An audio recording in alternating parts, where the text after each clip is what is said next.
আলহামদুলিল্লাহ, আলহামদুলিল্লাহ। আরেকটি গুরুত্বপূর্ণ বিষয় হলো যে আমরা যে অজু করি, অজু করার সময় অনেকেই হাত ধুই না ভালো করে, মুখ ভালো করে ধুই না।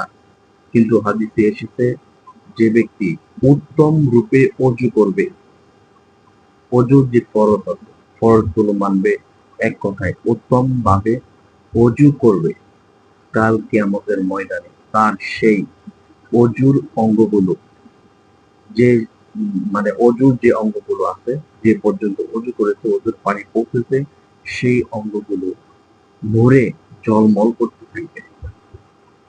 আমাদের অবশ্যই অজু করার সময় খুবই সতর্ক থাকতে হবে, যেন অজুর অঙ্গগুলো সুন্দরভাবে ভালোভাবে ধৌত করতে পারি।